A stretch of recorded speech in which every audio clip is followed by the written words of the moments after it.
Hello दोस्तों, तो आपका स्वागत है एडी झारखंड क्लासेस में। और आज का जो क्लास है नागपुरी टेस्ट 10 है, उसका एनालिसिस हम लोग 100 प्रश्नों का करने वाले हैं।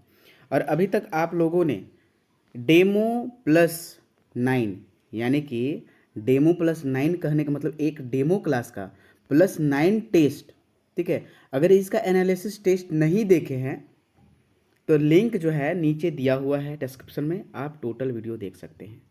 ये जो आपका इम्पॉर्टेंट है जैसे सीजीएल, नगर पालिका, औद्योगिक प्रशिक्षण अधिकारी, ठीक है, सारे के लिए बहुत ही ज़्यादा इम्पॉर्टेंट है। और ये जो टेस्ट हो रहे हैं ऑन एडी क्लासेस ऐप, ये सारे टेस्ट कहाँ हो रहे हैं? एडी क्लासेस ऐप पर न्यू नागपुरी सिलेबस के अनुसार हो रहे हैं। अभी जो टेस्ट का प्राइस है ओनली 149 है। अगर आपने टेस्ट लगा लिया तो नागपुरी में 90 प्लस पक्का आएगा, क्योंकि ये जो प्रश्न कराया जा रहा है एकदम सिलेबस के आधार पर ही कराया जा रहा है, ठीक ना। तो आप देखिए, जल्द से जल्द एडी क्लासेस ऐप डाउनलोड करें और टेस्ट को खरीदें और टेस्ट लगाएं, ठीक है। हम लोग यहाँ जो हैं नागपुरी, हिंदी, झारखंड का संपूर्ण तैयारी यहाँ होता है। और अभी टेस्ट भी आने वाला है, जैसे कि हिंदी का टेस्ट आ गया है, आपका 15 से 20 टेस्ट मिलेंगे 199 में हिंदी का। यही नागपुरी का 20 प्लस टेस्ट है 149 में, 149 में नागपुरी का। और अगर झारखंड का देखिए 380 पेज वाला अगर नोट्स नहीं खरीदे हैं तो वो खरीद लेंगे, या फिर अगर बुलेट ट्रेन खरीदना चाहते हैं तो बुलेट ट्रेन झारखंड जीके एकदम बेहतरीन जीके है जो कि कोर्स अपलोडेड है, ठीक ना, तो वो सारी चीज़ कर सकते हैं। तो चलिए अभी हम लोग चलते हैं एनालिसिस की ओर। और ये जो है पहला प्रश्न क्या है भाई, पहला प्रश्न की ओर हम लोग चलते हैं। पहला प्रश्न बहुत ही बेहतरीन प्रश्न है। नागपुरी में गीत कर प्राण, जो आप अगर प्रश्न कराया जा रहा है तो आप सारे प्रश्न को थोड़ा सा समय दिया जाएगा, आपको उसमें कमेंट सेक्शन में कमेंट कर देने हैं। क्या करने हैं? कमेंट करने हैं, ठीक है। तो कमेंट सेक्शन में कमेंट कर देने हैं, ये बात आपको ध्यान रहनी चाहिए। और मुझे उम्मीद है कि जितने भी सारे स्टूडेंट्स देख रहे होंगे वो कमेंट जरूर करेंगे। वो कमेंट नहीं, वो आंसर देंगे, ठीक है, जो उत्सुक हैं। चलिए, तो नागपुरी में गीत कर प्राण तत्व के मानल जाइला। तो गीत का जो प्राण तत्व है किसको माना जाता है नागपुरी में? तो सही आंसर हो जाएगा ऑप्शन नंबर बी, संगीतात्मक, ठीक है। इतना समय क्वेश्चंस पढ़ने भर आपको समय मिलेगा, ठीक है, ऑप्शंस को नहीं पढ़ा जाएगा। नेक्स्ट, दूसरा नंबर प्रश्न है, आक्रांत, उदास और व्यथित प्रकृति के देख के नागपुरिया समाज में कौन राग गीत के गावल जाइला या फिर गावेला? पावस, झूमर, उदासी, डमकच।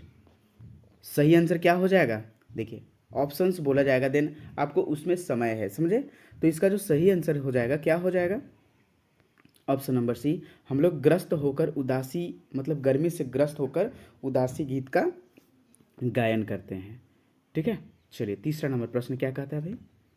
एक भी प्रश्न नहीं छूटेगा नागपुरी में, ठीक है। आप टेस्ट को जल्द से जल्द ज्वाइन करें। उदासी गीत कौन तरह कर प्रकृति से जुड़ल आहे? उदासी गीत जो है कौन तरह के प्रकृति से जुड़ा हुआ है? तो ज्ञता, ठीक है, यानी कि गाने वाला की प्रकृति से जुड़ा हुआ है। नेक्स्ट, नागपुरी डड़य धरा गीत कर गान विधि कर विशेषता कड़ी या पद के कधर दोहराए से होवेला। क्या चीज़ दोहराने से होता है? कितना बार दोहराया जाता है, ठीक है, विशेषता आता है डड़ई धरा में। जो गीत में कितना बार हम लोग अगर वो गीत गाएंगे, ठीक है, तो उसमें विशेषता आएगा, ठीक ना, कितने बार आएंगे। तो इसका जो सही आंसर हो जाएगा, सही आंसर क्या हो जाएगा? ऑप्शन नंबर डी, 2 बार अगर हम लोग आएंगे तो डड़ई इधरा का जो है आपका ये विशेषता आ जाएगा, ठीक है। चलिए नेक्स्ट, अगले फिफ्थ नंबर प्रश्न है, नागपुरी लोकगीत में कोमल और अनुदात, ठीक है, नागपुरी लोकगीत में कोमल और अनुदात स्वर में कौन गीत गावल जाइला? तो कौन सा गीत गाया जाता है? जितना भर में मैं क्वेश्चंस पढ़ूं आपको आंसर दे देने हैं। मर्दानी झूमर, जनानी झूमर, बंगला झूमर, कोई नहीं। तो सही आंसर क्या हो जाएगा? ऑप्शन नंबर इसका बी, जनानी झूमर हो गया। कौन सा? जनानी झूमर, यानी कि कोमल और अनुदात स्वर में जो गीत गाया जाता है वह जनानी झूमर है। चलिए अगला प्रश्न है, 6 नंबर प्रश्न है, ठड़िया, लुझरी और लहसुआ कौन राग छंद कर भेद है के? ठड़िया, लुझरी और लहसुआ कौन राग कर भेद आहे? जनानी झूमर, डमकच झूमर या फिर बंगला झूमर। चारों में से कौन सा सही हो जाएगा? चलिए कमेंट कीजिए, सही आंसर कौन सा होगा जल्दी बताइए। तो इसका जो सही आंसर हो जाएगा ऑप्शन नंबर ए हो जाएगा, जनानी झूमर। नेक्स्ट 7 नंबर प्रश्न है, नागपुरिया समाज में मंगल गीत कौन पहर में गावल जाला? जो है नागपुरिया समाज में मंगल गीत कौन पहर में गाया जाता है? जन पहर या फिर मुजूटी पहर, विवाह या फिर कोई नहीं। तो सही आंसर क्या हो जाएगा? और इसका ऑप्शन नंबर सी हो जाएगा, विवाह के समय मंगल गीत गाया जाता है। ठीक है। लिपि स्वर, 8 नंबर प्रश्न है, लिपि में स्वर वर्ण कर नी रहल से भाषा कर का होई? तो शब्द नहीं बनता है। अगर लिपि में स्वर वर्ण नहीं रहेगा तो क्या होगा? शब्द नहीं बनेगा। ठीक है, ये आप ध्यान में रखेंगे। 9 नंबर प्रश्न है, ह्रस्व स्वर। ठीक है, ह्रस्व स्वर केकर विशेषता है के? ह्रस्व स्वर, ह्रस्व वर्ण, ठीक है, ह्रस्व वर्ण केकर विशेषता है के? निम्न में से व्यंजन कर, लिपि, स्वर या फिर कोई नहीं। तो इसका जो सही आंसर हो जाएगा ऑप्शन नंबर स्वर का ये टाइप है। और ये जो स्वर का टाइप है कौन सा है? ह्रस्व स्वर, दीर्घ स्वर और संयुक्त स्वर।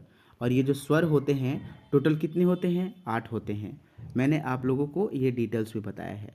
ठीक है, 8 कौन कौन से होते हैं? जैसे कि ह्रस्व स्वर, ह्रस्व में थोड़ा सा जो उच्चारण में एकदम छोटा हो, अ, छोटी ई, छोटी ऊ, इस प्रकार से। यही अगर बात करें तो ये हो गया बड़ी ई, बड़ी ऊ, और यहाँ ए ओ। इस प्रकार से 8 होते हैं। नेक्स्ट, मोए घर भीतरे किताब सरियाए के राइख हो, वाक्य में कौन सर्वनाम व्यवहार हुई है? तो इस वाक्य में जो है मोए घर भीतरे किताब सरियाए के राइख हो, तो इस वाक्य में सर्वनाम कर कौन सा सर्वनाम कर व्यवहार हुआ है? जल्दी बताएं। तो इसमें पुरुषवाचक सर्वनाम का अत्यधिक व्यवहार हुआ है।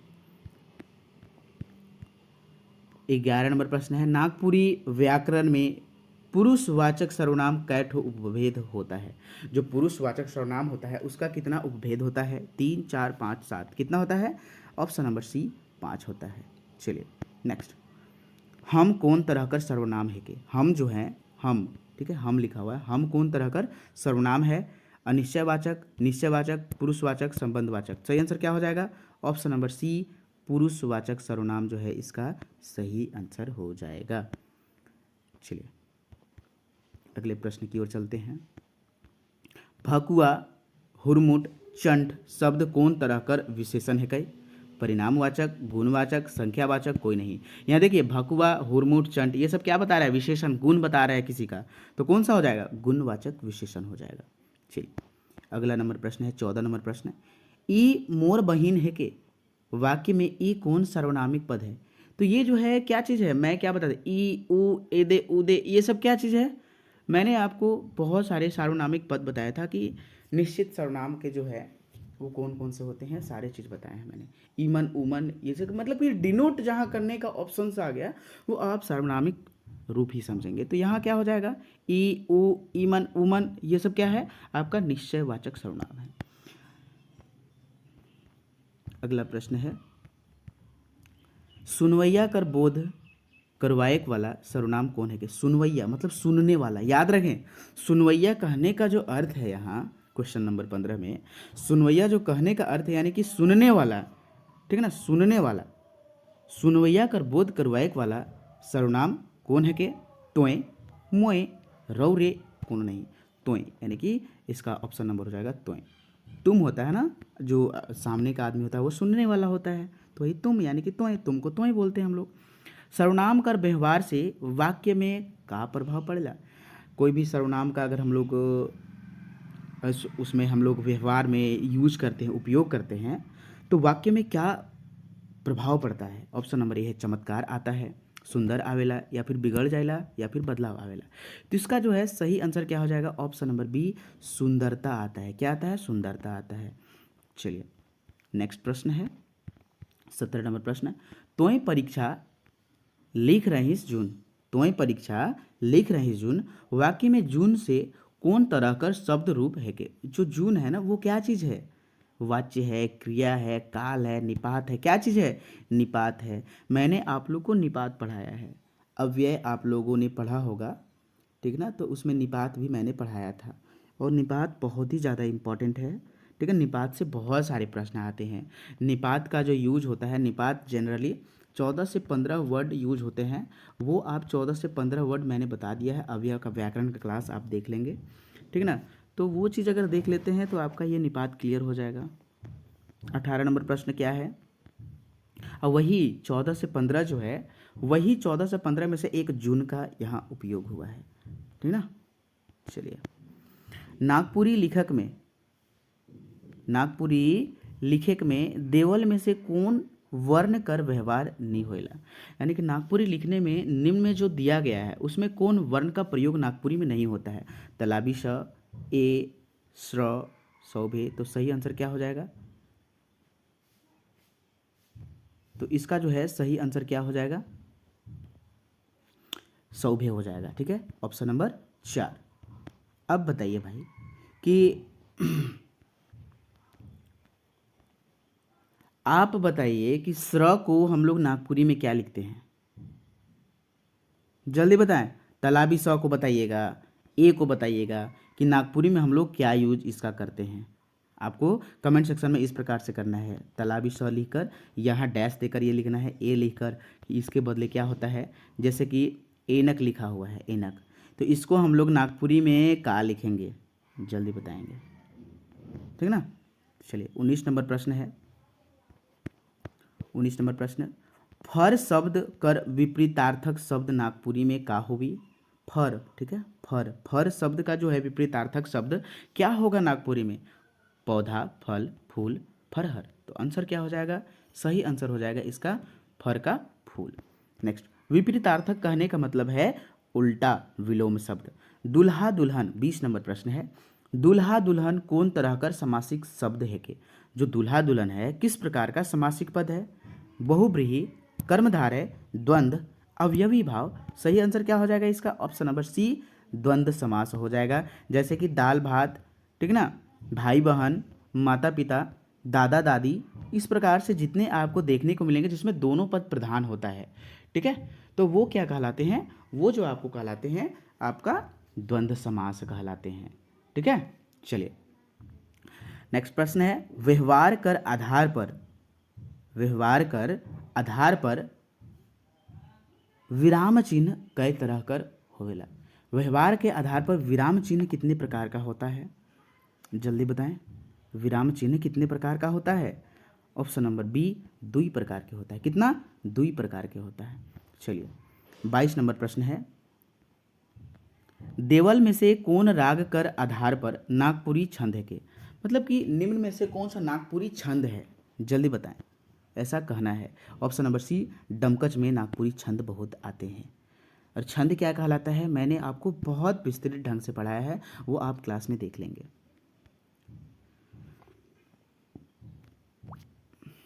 चलिए नेक्स्ट प्रश्न है, कौन तरह कर गीत मन ले मुँह बोलता चित्र कर नाम देवल जाइला? कौन तरह कर गीत मन ले मुँह बोलता चित्र कर नाम देवल जाइला? तो किस प्रकार का मुँह बोलता चित्र दिया जाता है किसमें? तो ऑप्शन नंबर इसका हो जाएगा लोकगीत में, ठीक है? गीत कर अधिष्ठाता, ठीक है? संगीत शास्त्र के अनुसार के माना जाता है। यानी कि गीत कर जो है अधिष्ठता संगीत शास्त्र के अनुसार के माना जाता है। किसको माना जाता है? काली माता, देवी सरस्वती, भगवान शंकर, भगवान ब्रह्मा। तो सही आंसर हो जाएगा भोले बाबा, ठीक है? Option number 3। नेक्स्ट,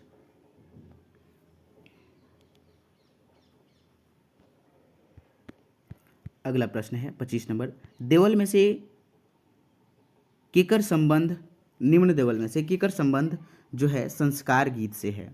झंझाइन, पचरंगी, झूमर या फिर डमकच। सही आंसर क्या हो जाएगा? हाँ, आपने अभी तक किया नहीं, ठीक है, तो इसका जो सही आंसर हो जाएगा क्या हो जाएगा? ऑप्शन नंबर बी, झंझाइन गीत हो जाएगा। क्या हो जाएगा? झंझाइन। नेक्स्ट 26 नंबर प्रश्न है। आपको ये प्रश्न कैसे लग रहे हैं ये भी आप बताएंगे, क्योंकि ये जो टेस्ट होते हैं बहुत ही ज़्यादा मेहनत लगते हैं, है ना। नागपुरी में स्वर छंद वृत्त के कौन छंद में रखा जाता है? यानी कि नागपुरी में जो स्वर छंद है, स्वर छंद वृत्त के कौन छंद में रखा जाता है? लौकिक, वैदिक, मूल या फिर पारंपरिक। तो सही आंसर क्या हो जाएगा इसका? ऑप्शन नंबर बी, वैदिक छंद में रखा जाता है। वैदिक छंद में किसको रखा जाता है? स्वर छंद वृत्त को कौन, यानी कि जो स्वर वाला छंद होता है ना, स्वर छंद वृत्त को क्या चीज में रखा जाता है? स्वर छंद, कंफर्म हो जाए, स्वर छंद वृत्त को क्या चीज में रखा जाता है? तो इसको वैदिक में रखा जाता है। क्या चीज में? वैदिक छंद में रखा जाता है। आई थिंक आपको लगता है कि समझ में आ गया होगा। चलिए अगला प्रश्न है, नृत्य कर प्रवृत्ति कर आधार पर केकर नामकरण हुई है? नृत्य कर प्रवृत्ति, जो नृत्य का जो प्रवृत्ति होता है ना, उसके आधार पर केकर नामकरण किया गया? फगुआ, खेमटा, उदासी, पावस। तो किसका हो जाएगा भाई? ये बी, यानी खेमटा का। तो देखिए खेमटा का ये सही आंसर हो जाएगा। ये नृत्य की प्रवृत्ति के आधार पर केकर नामकरण, जो ये नृत्य की प्रवृत्ति मतलब नृत्य का प्रवृत्ति है, वो नृत्य की प्रवृत्ति का नामकरण किसे दिया गया है? तो उसको नृत्य प्रवृत्ति, नृत्य की प्रवृत्ति के टाइप पे है, तो उसको किसको दिया गया है? खेमटा को दिया गया है। किसको? खेमटा को। नेक्स्ट, उदासी के कौन तरह कर गीत माना जाएगा? उदासी जो है उसको किस प्रकार का गीत माना जाता है? कहने का मतलब ये है, उत्सव गीत, अंगनई गीत, ऋतु गीत या फिर शोक गीत। सही आंसर क्या हो जाएगा इसका? ऑप्शन नंबर सी, ऋतु गीत कहा जाता है। ठीक है, उदासी को कौन सा गीत कहा जाता है? उदासी जो है ऋतु गीत कहा जाता है, क्योंकि हम लोग गर्मी के मौसम में गर्मी से ग्रस्त होकर, अस्त व्यस्त होकर उदासी गीत का गायन होता है एकदम सोलो मोशन में। ठीक है, स्लो मोशन में होता है। ठीक है, 29 नंबर प्रश्न है, मात्रा कर विचार से, किसके विचार से? मेरे विचार से नहीं, मात्रा कर विचार से दीर्घ वर्ण में कै ठो मात्रा होता है? दीर्घ स्वर वर्ण जो होता है उसमें कै ठो मात्रा होता है? किसके मात्रा कर विचार से? 3, 4, 2, 1। तो सही आंसर क्या हो जाएगा? ऑप्शन नंबर सी हो जाएगा भाई, 2 प्रकार की होता है। लेकिन अगर ये आपका पूछे कि दीर्घ स्वर कितने प्रकार के होते हैं, तो 2 प्रकार के होते हैं। अरे 3 प्रकार के होते हैं। कौन सा? आ, बड़ी ई और बड़ी ऊ। ठीक है, ये 3 प्रकार के होते हैं। लेकिन यहाँ क्या पूछा है? मात्रा कर विचार से दीर्घ वर्ण कै ठो होता है? दीर्घ वर्ण कै ठो मात्रा होता है? तो 2 ही होता है, याद रखेंगे, कंफ्यूज नहीं होना है। ठीक है, वो है स्वर वर्ण, वो आपको कुछ नहीं पूछेगा। नागपुरी में दीर्घ स्वर वर्ण की संख्या कितना है अगर पूछे तो आप 3 बताइएगा। लेकिन यहाँ जो है मात्रा कर विचार से दीर्घ वर्ण की मात्रा पूछा है भाई। सो आपका डाउट क्लियर करने के लिए। ठीक है, चलिए 30 नंबर प्रश्न है, एक हरिया डमकच कै ठो उपभेद आए? तो भाई एक हरिया डमकच जो है कितने प्रकार का होता है? उपभेद है ये पूछ रहा है। 6 गो, 5 गो, 3 गो, 4 गो, कै गो होता है? ऑप्शन नंबर सी, 3 गो होता है। भाई झूमर कितने प्रकार का होता है बताएंगे? झूमर कितने प्रकार का होता है भाई? 3 प्रकार के होते हैं भैया, 3 प्रकार के। भाई कौन कौन से होते हैं ये आप कमेंट सेक्शन में कमेंट करेंगे। ठीक है, चलिए 31 नंबर प्रश्न है। अब देखिए, अब जो है पढ़ने का समय आ गया, टेस्ट लगाने का समय आ गया है। मैंने जितना डिटेल्स पढ़ाना था सारा पढ़ा दिया है। अगर आप मैराथन क्लास एडी क्लासेस में आप जाएंगे, एडी झारखंड क्लासेस में, और ऐप का नाम है AD classes, AD Jharkhand classes में जाएंगे तो इसके लिए मैं क्षमा चाहता हूँ, थोड़ा सा समय ले रहा हूँ। एडी झारखंड क्लासेस में मैं देखिए यहाँ जो है आप जाएंगे तो 1 से 88 क्लास तक आपका क्लास वाइज कराया गया है। ठीक है, अब क्लास वहाँ संपूर्ण फ्री ऑफ कॉस्ट क्लास कर सकते हैं। दूसरी बात, अगर आप मैराथन क्लास देखना पसंद करते हैं तो 13 मैराथन क्लासों में ये टोटल न्यू नागपुरी सिलेबस का आपका क्लियर कराया गया है।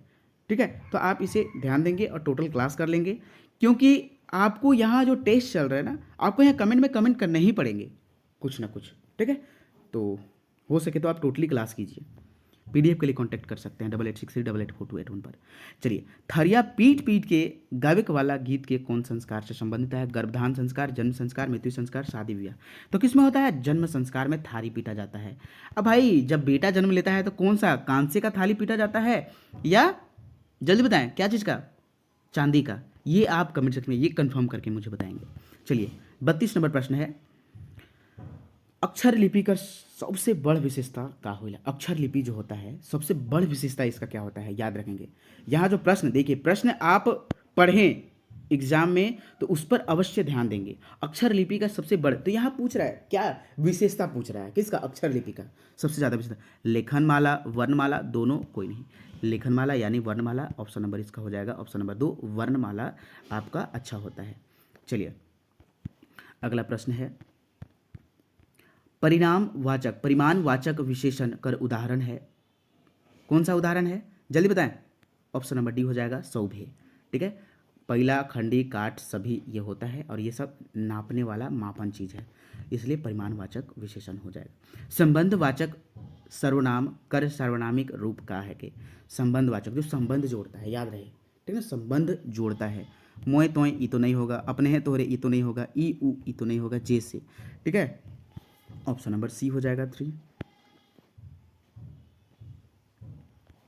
35 नंबर प्रश्न है, पंखा शब्द जो पंखा है, पंखा कर संबंध कौन लिंग से है? पंखा कर संबंध कौन लिंग से है? पुल्लिंग, बेलिंग, उभयलिंग, कोई नहीं। तो सही आंसर क्या हो जाएगा? ऑप्शन नंबर बी, बेलिंग हो जाएगा। ठीक है, चलिए, उड़ीस कौन लिंग कर उदाहरण है? उड़ीस जो है किस लिंग का उदाहरण है, जल्दी बताएंगे। तो सही आंसर हो जाएगा उभयलिंग।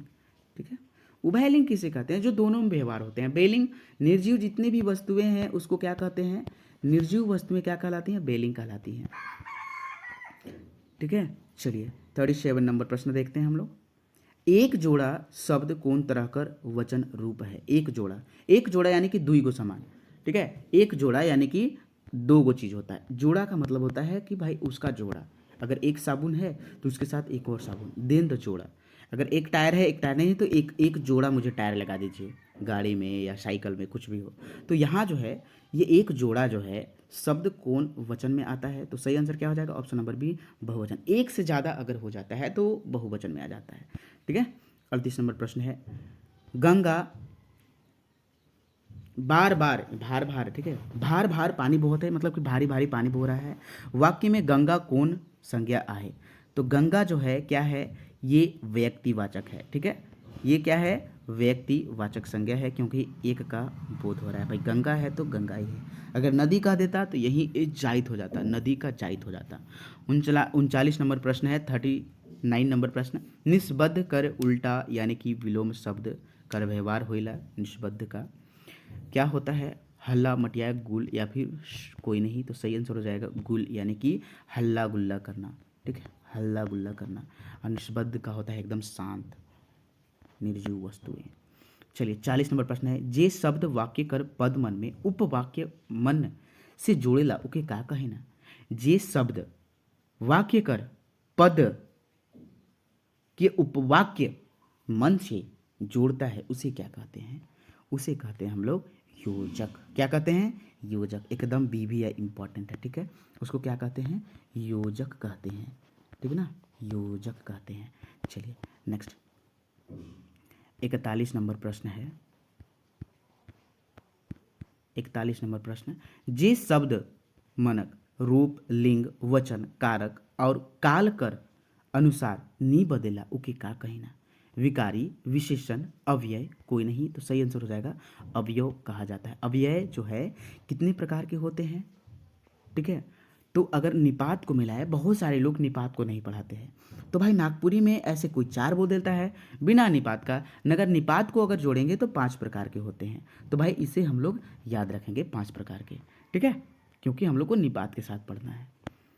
और विभिन्न व्याकरणों में जो होता है विभिन्न प्रकार के होते हैं, तो उसको उसी तरह से याद रखेंगे। ठीक ना, चलिए, चंद्रकांत बेस लिखेला वाक्य में केकर उदाहरण है के? कर्मवाच्य, कर्तृवाच्य, भाववाच्य, कोई नहीं। तो ये जो है देखिए बेस लिखता है, ये क्या यहाँ बन रहा है? कौन किस पर ये जोड़ पड़ रहा है? तो जो करता है कर्तृवाच्य। नेक्स्ट 43 नंबर जो प्रश्न है क्या है, काल कर घात प्रतिघात से कौन तरह कर गीत मन आपन स्वरूप बदल लेवना, पुछारी लोकगीत बजरंगी भगुआ। सही आंसर क्या हो जाएगा, ऑप्शन नंबर बी लोकगीत। ठीक है, चलिए 44 नंबर प्रश्न है, कौन गीत मनक सृष्टि लोककंठ से होता है। कौन गीत का जो है सृष्टि मतलब कि निर्माण, ठीक है, वो लोककंठ से होता है। खेमटा, लोकगीत, लुजरी, लसुआ। ये सब प्रश्न आपको कोई नहीं देगा, ठीक है। ये सब प्रश्न आपको यहाँ यूनिक मिल रहे हैं। यूनिक कहने का मतलब बहुत ही ज़्यादा इंपॉर्टेंट। तो लोककंठ से कौन उत्पन्न होता है भाई, तो ये लोकगीत होता है। लोकगीते में ना आदमी कंठ से गाता है, इसीलिए लोककंठ कहा गया है, ठीक है ना। ये बात आप समझेंगे। 45 नंबर प्रश्न है, निम्न में से कौन कविता में काइथ और कुरुम को जगुआई कर बात कहल गेल है। निम्न में से, ठीक है, कौन कविता में, अब देखिए यहाँ से आपका जो है आपका क्या आ गया, देखिए लोकगीत हो गया, व्याकरण का क्लास हो गया, ये सब से मैं ज़्यादा प्रश्न देता हूँ क्योंकि ये सब का प्रश्न बहुत ही ज़्यादा है। और ये सब तो भाई भाई सीमित है ना, कविता है तो भाई सीमित है। अब नागपुरी जो साहित्यिक निबंध हैं भाई, जन्म हुआ तो हुआ था, ख़त्म बात हो गया।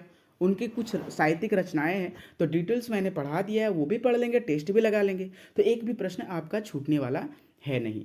क्योंकि सारे प्रश्न को लास्ट में एक अच्छा वीडियो बनाकर, जैसे कि 20 सेट होंगे, ठीक है, 20 टेस्ट आपका होगा। ये 21 टेस्ट में आपका 100 प्रश्न, 200, 300 जितना होगा उसी में डाला जाएगा, और जितना भी इंपॉर्टेंट होंगे पूरा कोर्स को कवर करा दिया जा रहा है, ठीक है। 45 नंबर जो प्रश्न है, तो क्या हो जाएगा इसका, काइथ और कुरुम की कौन कविता में जगवाई कर बात कहल गेल है के, तो भाई किसमें जागा जागा में, किसमें जागा जागा में। चलिए अगला प्रश्न है, कितनों खाले कानी भरेला, मन पेट दोनों कोई नहीं। तो भाई पेट नहीं भरता है कितनों खाने पर, ठीक है। और ये कौन सी कविता से लिया गया है ये भी आप बताएंगे। निम्न में जो है कविता, कौन सा कविता है जो अन्न धन कल कारखाना हीरा कर खजाना से भरल है। कौन कविता में, कौन सा राज्य, ठीक है, जल्दी बताएं। तो इसका जो सही आंसर हो जाएगा, नागपुरक क्षेत्र जो है ये अन्न धन कारखाना हीरा से भरल है, लेकिन यहाँ जो है आदमी खाले बिना भूखे रह रहा है, ठीक है। चलिए 48 नंबर प्रश्न है, दुआर कर दोनों अररा में का कर बुदा लगावल गेल हलक। दुआर कर दोनों अररा में का कर मतलब क्या चीज़ का बुदा यानी कि पौधा लगाया हुआ था। क्या चीज़ का पौधा लगाया हुआ था, कैक्टस, तुलसी, बेली, कुछ नहीं। तो सही आंसर हो जाएगा क्या, कैक्टस। सही आंसर क्या हो जाएगा, कैक्टस। नेक्स्ट 49 नंबर प्रश्न है, क्या है 49 नंबर प्रश्न, पापी प्राण छूटे नहीं झटके कविता कर अनुसार उमड़त हवा तूफान देख के का होवेला। उमड़त हवा जो होता है वो तूफान देख के क्या होता है, तूफान देख के उमड़त हवा क्या होता है, मन कांपने लगता है, हृदय जलने लगता है, ठीक है, प्राण उड़ जाता है, सौभे। तो इसका जो सही आंसर क्या हो जाएगा, ऑप्शन नंबर सी, प्राण उड़ जाता है। नेक्स्ट, भुलाई गेली काम धंधा भेली रिक्त स्थान के पूरा करूं। तो भुलाई गेली काम धंधा भेली का चीज, क्या चीज हो गए थे हम लोग, ऑप्शन नंबर सी हो जाएगा, बंदर झांसी, ठीक है। भुलाई गेली काम धंधा भेली बंदर झांसी ना, ये टोटली है। नेक्स्ट अगला प्रश्न है, उदास लटकल के बोलल गेल है के। उदास लटकल किसे बोला गया है, रात, सांझ, दिन, सभी। तो सही आंसर हो जाएगा ऑप्शन नंबर बी, सांझ को उदास लटकल बोला गया है। मुल्क भारत कविता में कै गो पद है, 5 गो, 8 गो, 7 गो, 9 गो। तो इसका जो सही आंसर क्या हो जाएगा, आप लोग बताएं, मैंने बहुत बार इसका आंसर बता दिया है, ठीक है ना। नेक्स्ट अगला नंबर प्रश्न है, माई कर महक उठी, माई कर का महक उठेला, प्रेम, नंदन कानन, आचरा, शोभे। तो सही आंसर क्या हो जाएगा, ऑप्शन नंबर बी हो जाएगा, नंदन कानन।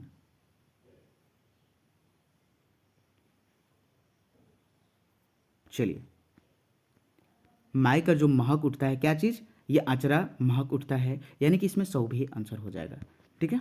चलिए नेक्स्ट प्रश्न 54 नंबर प्रश्न, पोड़िलो बरखा ऋतु बिरहे बेदन चीतु में चीतू कर जो अर्थ होता है वह क्या होता है? हृदय, शरीर, मन, उंगली। ठीक है, तो चित्त का जो मतलब होता है, चित्त को ही यहाँ चीतू बोला गया है। चित्त का जो होता है अर्थ मन होता है। ठीक है, तो सही आंसर क्या हो जाएगा? ऑप्शन नंबर 3 मन हो जाएगा। नेक्स्ट 55 नंबर प्रश्न है, प्राण रूपी पक्षी को उड़ जाने से कौन कौन रोवे ना? प्राण रूपी पक्षी के उड़ जाने से कौन कौन रोते हैं? पिता, माता, परिवार, सौभे। तो इसका जो है सही आंसर क्या हो जाएगा? ऑप्शन नंबर डी हो जाएगा, सौभे। नेक्स्ट 56 नंबर प्रश्न है, नागपुरी कवि बरजू राम कर पूरा नाम का है? नागपुरी कवि बरजू राम कर पूरा नाम का है? भाई बरजूराम पटवार, बरजूराम पाठक, बरजूराम नारायण या फिर बरजू सत्याग्रह। तो इसका जो सही आंसर हो जाएगा बरजूराम पाठक। और यही पूरा नाम से मुझे याद आया है, कंचन का पूरा नाम क्या है? ठीक है, कंचन का पूरा नाम क्या है?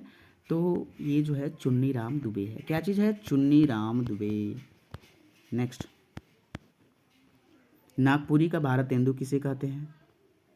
नागपुरी का भारतेंदु, ठीक है, भारतेंदु किसे कहा जाता है? भारतेंदु, ठीक है, भारतेंदु किसे कहा जाता है? और भारतेंदु हरिश्चंद्र किसे कहा जाता है? भारतेंदु इस प्रकार से लिख रहे हैं, और हरिश्चंद्र, ठीक है, हरिश्चंद्र ये किसे कहते हैं? कमेंट सेक्शन में करेंगे। आपका ये भारतेंदु में अर्थ है कि नागपुरी का भारतेंदु किसे कहते हैं?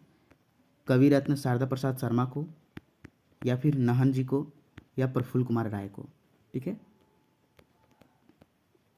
और इसमें जो है आपका भारतेंदु हरिश्चंद्र में प्रफुल्ल कुमार राय या घासी राम या फिर धनीराम बख्शी, धनीराम बख्शी, ये दो ऑप्शंस है। आपको इसमें चुनकर बताना है कि सही कौन सा है। और नागपुरी का एक और प्रश्न है, नागपुरी का विद्यापति किसे कहा जाता है? विद्यापति किसे कहा जाता है नागपुरी का? ठीक है ना, तो बताएंगे। चलिए, यहाँ जो अगला नंबर प्रश्न है 57 नंबर प्रश्न है, केवल रौरी नाम तजी न दोसर काम भोला, ई पंक्ति कौन गीत से लिया गया है? ये जो पंक्ति है कौन गीत से लिया गया है? भाई ऑप्शन नंबर बी हो जाएगा, ठहरू दाता दिगंबर में जो दिगंबर का जो अर्थ होता है वह क्या होता है? शिव जी। 58 नंबर प्रश्न, 1857 के विद्रोह में, ठीक है, 1857 के विद्रोह में कौन बन गेलक विभीषण? राजा विश्वनाथ शाही, अपन आदमी नादिर अली। तो सही आंसर हो जाएगा अपन आदमी जो है विभीषण बन गया है। चलिए 59 नंबर प्रश्न है, 1857 के विद्रोह में, 59 नंबर है। चलिए 60 नंबर प्रश्न, सावन घटा गीत में नागपुरी कवि नईमुद्दीन मिर्दाहा कौन महीना का वर्णन कर ले है? सावन घटा गीत में जो है नागपुरी कवि नईमुद्दीन मिर्दाहा कौन महीना का वर्णन कर ले है? आश्विन, भाद्रपद, सावन या फिर कोई नहीं। तो सही आंसर क्या हो जाएगा? ऑप्शन नंबर सी, सावन का इसमें बखान किए हैं। और सावन घटा के लेखक जो हैं, लेखक कौन है? नईमुद्दीन मिर्दाहा। ठीक है, कौन है? नईमुद्दीन मिर्दाहा। चलिए अगला प्रश्न की ओर चलते हैं हम लोग, ठीक ना। अगला प्रश्न क्या कहता है भाई? अगला प्रश्न है, सावन घटा गीत में 62 नंबर प्रश्न, आज़ादी खातिर, आज़ादी खातिर नागपुरी गीत में कैगो पद आहे? आज़ादी खातिर जो है नागपुरी गीत में कैगो पद है? जो आज़ादी खातिर कविता है, गीत है, उसमें आपका कितना पद दिया गया है? जल्दी बताएंगे, कमेंट सेक्शन में करेंगे। 4, 3, 2, 1 या फिर कोई नहीं। तो सही आंसर इसका क्या हो जाएगा? सही आंसर क्या हो जाएगा? सही आंसर हो जाएगा ऑप्शन नंबर इसका बी, यानी कि 3। ठीक ना। चलिए नेक्स्ट चलते हैं अगले प्रश्न की। और आज़ादी खातिर जो आपका गीत है ये किसके द्वारा लिखा गया है? तो रण विजय नाथ सहदेव के द्वारा लिखा गया है। रण विजय नाथ सहदेव के द्वारा लिखा गया है। चलिए नेक्स्ट प्रश्न है, 63 नंबर प्रश्न, निम्न में से कौन नागपुरी गीत, ठीक है, निम्न में से कौन नागपुरी गीत कंचन के द्वारा लिखल गेल हके? आज़ादी खातिर, उमड़ी गगन घन घमंड, सावन घटा, या फिर कोई नहीं। तो इसका जो सही आंसर हो जाएगा ऑप्शन नंबर बी। तो भाई आज़ादी खातिर किसने लिखा है, जल्दी बताएंगे, अभी तुरंत मैंने बताया था। तो इसका जो सही आंसर हो जाएगा रणविजय नाथ सहदेव। और सावन घटा के लेखक कौन है? सावन घटा के लेखक कौन है? नईमुद्दीन मिर्ज़ा। भाई इसमें लेखक कितना है, पद कितना है? 4 है सावन घटा में। उमड़ी गगन घन घमंड में जो गीत है उसमें कितना पद है? 4 है। आज़ादी खातिर में कितने पद है? 3 या फिर 4? बताएं जल्दी, कमेंट सेक्शन में आपको करने कमेंट। सुनी जुर्जोधन, ठीक है, सुनी जुर्जोधन क्रोधित भयल मन, ई पंक्ति कौन गीत से लेवल गेल है के? तो ई पंक्ति जो है कौन गीत से लिया गया है? सुनी जुर्जोधन अर्जुन कहत बिचारी से लिया गया है, या संवत 35 साल से? भाई तो ये जो लिया गया है ना, ये सी नहीं होगा, कभी कभी आपको कंफ्यूज करने के लिए दिया जाता है। तो देखिए इसका जो सही आंसर हो जाएगा अर्जुन कहत बिचारी। ठीक है, आप लोग अगर कंफर्म एक बार जो कंफर्मेशन दे दिए हैं एग्जाम सेंटर में, उसको आप कभी चेंज मत करिएगा, क्योंकि चेंज किया हुआ क्वेश्चन आंसर गलत ही होता है। बुझी कुदीन समझू लीन रही गेल पदे तरे नाथ, ई पंक्ति में कुदीन कर अर्थ क्या होगा? खूब जाना, बुरा वक्त, दोनों, कोई नहीं। तो सही आंसर क्या हो जाएगा इसका?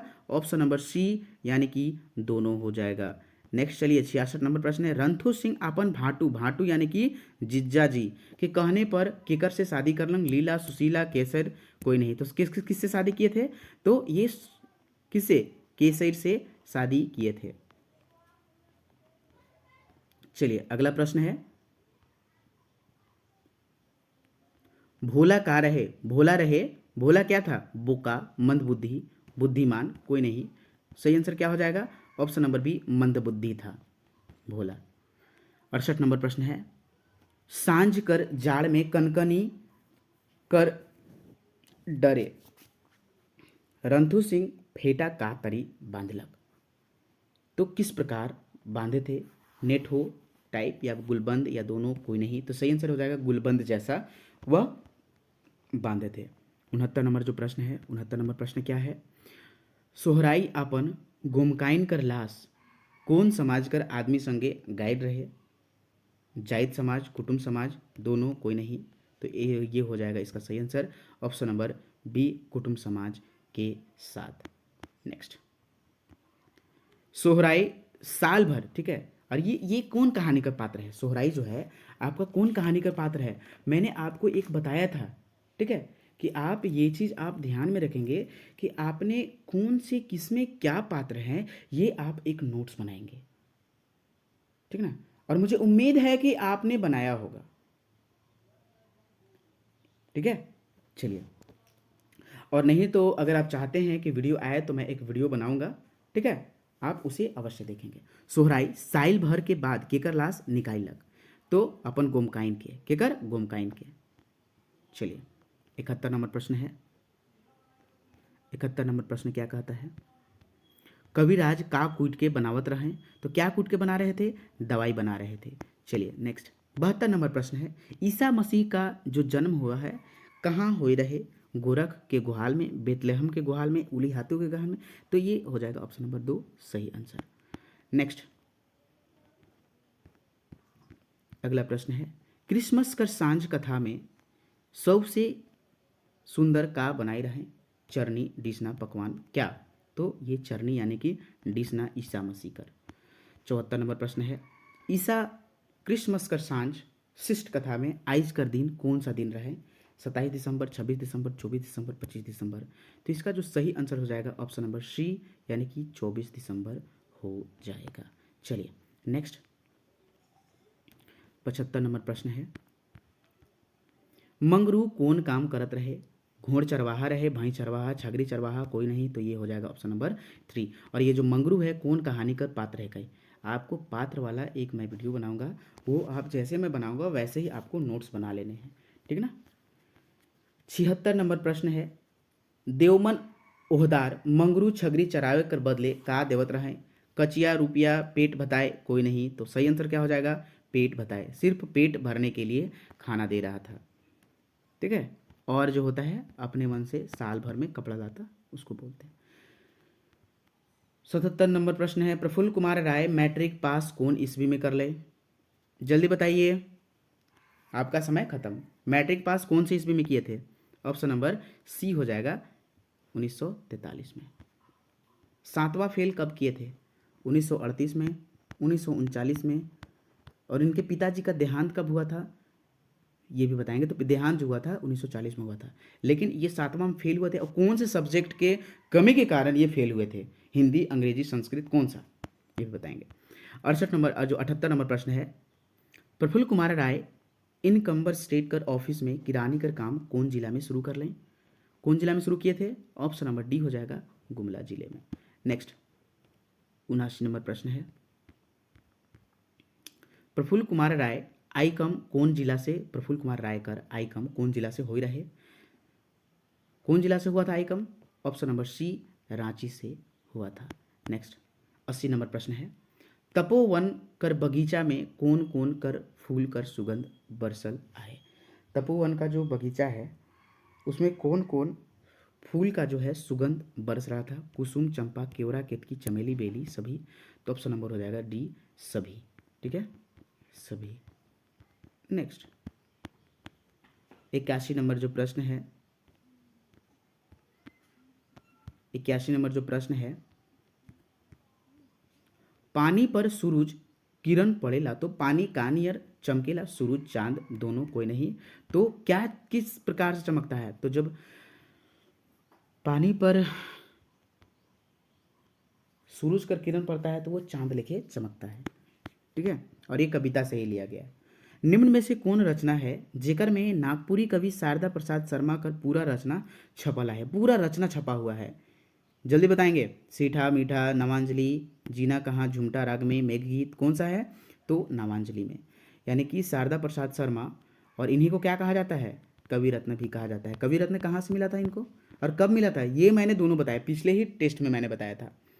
बताइए, 1985, 1990, 1940, 1980, 1975, और कहाँ से? भागलपुर से मिला था। कब मिला था ये आप बताएंगे। तो सही आंसर हो जाएगा इसका नवांजलि। 83 नंबर प्रश्न है, नागपुरी कवि रत्न शारदा प्रसाद शर्मा का निधन रांची में कौन जगह कौन मेडिकल सेंटर में हुआ था? ठीक है, तो कहाँ हुआ था? आर्केट मेडिकल सेंटर में हुआ था। नेक्स्ट चलिए 84 नंबर प्रश्न है, रामचरितमानस का नागपुरी अनुवाद निम्न में से कौन नागपुरी कवि करले है? रामचरितमानस का नागपुरी अनुवाद निम्न में से कौन नागपुरी कवि करले है? तो कौन नागपुरी कवि किए हैं? ऑप्शन नंबर डी उपेंद्र पाल नहन। नहन का जो ये उपेंद्र पाल नहन जी का जो नाम है, उपनाम नहन ही है। क्या नाम है? नहन। भाई मैंने सारा चीज़ बता दिया है, तो ये भी मैंने बता दिया है कि उपेंद्र पाल जो नहन है इनके पिताजी का क्या नाम था, माता जी का क्या नाम था। मैंने टोटल इसका जो है ये टेस्ट में ही आप लोगों को क्लियर करवा दिए हैं, ठीक ना। तो इनका एक करम, एक ये कविता था आई थिंक, करम, करम, ठीक ना, उपेंद्र पाल नाहन का ये जो करम था 1982 में ये लिखे थे। कब? 1982 में। करम जो है 1982 में ये लिखे थे। यही अगर आप बात करें कि अभी अभी जो है कि उपेंद्र पाल नाहन के द्वारा जो पुस्तक छपा नहीं है वो है नागपुरी संगीत, नागपुरी संगीत सौरभ, रासलीला, रासलीला, रासलीला, इस प्रकार से बहुत सारे रचना हैं। संगीत सुमांजलि, अम्बा मंजर, ठीक है, अम्बा मंजर। तो ये सब जो चीज़ हैं ये सब क्या है? ते ही है, ठीक है ना। ये सब जो है आपका ये सब उपेंद्र पाल नाहन के द्वारा छपा नहीं है। अम्बा मंजर हो गया, नागपुरी मात्राबद्ध कविता हो गया, पुटुस फूल हो गया, ये गद्य है। पुटुस फूल क्या है? गद्य है। तो ये सब इनके द्वारा नहीं छपा हुआ है। और मैं बात करूं तो इनका जो जन्म हुआ था कब हुआ था? ठीक है, इनका जो जन्म हुआ था उपेंद्र पाल नाहन का कब हुआ था? तो 15 अक्टूबर 1930 को हुआ था, ठीक है, तारागुटु गुमला जिला में। और निधन 29 जुलाई 2021 को 90 वर्ष की आयु में हुआ था। चलिए, ज़्यादा आप डिटेल्स नहीं पढ़ेंगे, नहीं तो टाइम बहुत ज़्यादा बढ़ जाएगा। फिर आप लोग में सर आपने तो इतना भाई समय बढ़ा दिया, ठीक है। चलिए अगला प्रश्न की ओर चलते हैं हम लोग। उपेंद्र पाल नाहन का विवाह जो है कौन से ईस्वी में हुआ था? तो 1950 ईस्वी में हुआ था। किसके साथ? चंद्रबली देवी के साथ। इनकी पत्नी का नाम क्या था? चंद्रबली देवी। डॉक्टर विशेश्वर प्रसाद केसरी के कितनी पुत्रियां थी? तो कितनी पुत्रियां थी? ऑप्शन नंबर बी हो जाएगा, 2 पुत्रियां थी। चलिए नेक्स्ट जो है अगला प्रश्न की ओर चलते हैं हम लोग। अगला प्रश्न क्या है? डॉक्टर बीपी केसरी के कितने पुत्र थे? डॉक्टर बीपी केसरी के पुत्र कितने थे? भाई पुत्री तो हम लोग जान गए, और पुत्र कितने थे? तो मात्र एक ही पुत्र थे, और वो जो उनका नाम था क्या था? संजय कुमार केसरी। संजय कुमार केसरी, क्या नाम था? संजय कुमार केसरी। नेक्स्ट, नागपुरी कवि नईमुद्दीन मिर्ज़ा का जन्म कौन स्थान में हुआ था? कादो जोरा, बेड़ो घुंगला, घाघरा घुमला, कहाँ हुआ था? भाई सही आंसर क्या हो जाएगा? ऑप्शन नंबर कौन सा हो जाएगा? डी, सभी जगह। नेक्स्ट 89 नंबर प्रश्न जो है आपके लिए है। 89 नंबर प्रश्न, नईमुद्दीन मिर्ज़ा कर्मचारी के पद पर कितना वर्ष के बाद त्यागपत्र दे दिले? कितना वर्ष के बाद त्यागपत्र दे दिए थे? तो 2.5 वर्ष के बाद दे दिए थे। नेक्स्ट, नागपुरी कवि गिरिराज का निधन कौन से जिला में हुए रहे? कौन से जिला में हुआ था? तो रांची रिम्स में हुआ था। नेक्स्ट 91 नंबर प्रश्न है, और ये सब प्रश्न आपको कैसे लगे ये आप कमेंट सेक्शन में जरूर करेंगे। 91 नंबर जो प्रश्न है, नागपुरी कवि गिरधारी राम गोंझू गिरिराज हिंदी और नागपुरी के व्याख्याता के पद पर रांची के कौन से कॉलेज में वो रहे थे? व्याख्याता के पद पर, तो ऑप्शन नंबर बी हो जाएगा, गोस्नर कॉलेज में वह रहे थे। 92 नंबर प्रश्न है, नागपुरी कवि गिरिराज के द्वारा लिखल कौन है कि निम्न में से? महाराजा मंदरा मुंडा, अखरा निंदाए गलग, झारखंड का अमर पुत्र, मरांग गोम के जयपाल सिंह मुंडा, सौभे। तो सही आंसर हो जाएगा ऑप्शन नंबर 4, सौभे। नेक्स्ट 93 नंबर प्रश्न है, डॉक्टर कुमारी वासंती जनजातीय एवं क्षेत्रीय भाषा विभाग नागपुरी में रांची विश्वविद्यालय से अध्यक्ष पद से कब सेवानिवृत्त यानी कि रिटायर हुआ? ठीक है, कब हुए थे? ऑप्शन नंबर ए, 2011 में। नेक्स्ट, आज़ादी कर दुख भी गुलामी कर सुख से बढ़ के होएला, घास कर रोटी बेसई मुदा गुलामी नहीं, इस नाटक में जो है यह बात किसने बोला है? ठीक है, तो यह बात जो है ठाकुर विश्वनाथ शाही जी बोले हैं। 95 नंबर प्रश्न क्या है भाई? पराधीन सपने हूँ सुख नाही, यह किसने बोला है? पराधीन नाटक में, जो विश्वनाथ शाही नाटक है उसमें यह किसने बोला है? पराधीन सपने हूँ सुख नाही, किसने बोला है? तो सही आंसर क्या हो जाएगा? Option number B, Pandey Ganpat Rai हो जाएगा। नेक्स्ट अगला प्रश्न है, जय मंगल सिंह दीवान साहब के बोला लय, ठीक है, बोल लय। जयमंगल सिंह दीवान साहब किसको बोले थे? तो option number A, Pandey Ganpat Rai को। नेक्स्ट 97 नंबर प्रश्न है, कमिश्नर डाल्टन सेना लेकर रांची आवध रहे, ठीक है, आवध नहीं है, आवध रहे, शायद 2-4 दिन में पहुंच जाए, यह संदेश कौन सुनाया पांडे गणपत राय को? यह जो है संदेश कौन सुनाया पांडे गणपत राय को? तो ये जयमंगल सिंह सुनाए थे। ऑप्शन नंबर 1 हो जाएगा। चलिए 98 नंबर प्रश्न, श्री श्यामचरण लोकगीत को कितने भाग में वर्गीकृत किए हैं? तो उनके द्वारा कितने भाग में करल गए हैं? तो 4 भाग। चरण 4, चरण, ये आपको मैंने बताया था, ट्रिक बताया था, चरण 4। जब आप देखेंगे ना तो मैंने ये सारा ट्रिक बताया है। चलिए, वीर रस के बारे में निम्न में से का सत्य है? तो जोश उत्पन्न करने वाला होता है, पुरुष से संबंधित होता है, पौरुष साहस बनाए रखता है, देवल में से सौभ। तो सही आंसर हो जाएगा ऑप्शन नंबर डी, सही आंसर हो जाएगा। सोहर और विवाह के गीत निम्न में से कौन से रस में आता है? सोहर और विवाह के गीत जो है श्रृंगार रस में आते हैं। तो दोस्तों आपका जो है यहाँ ये टोटल कंप्लीट हुआ, और मुझे उम्मीद है कि आप लोगों ने संकल्प जरूर लिया होगा, क्योंकि अगर आप चाहते हैं कि एक सीट लें तो संकल्प आपको करने ही होंगे, संकल्प के साथ आपको पढ़ना ही होगा, ठीक है? तो आप ज़रूर देख सकते हैं। तो चलिए दोस्तों, इसी के साथ ये जो है नागपुरी टेस्ट का जो है क्लास 10 समाप्त होता है। धन्यवाद वॉचिंग फॉर दिस वीडियो। जय हिंद, जय भारत।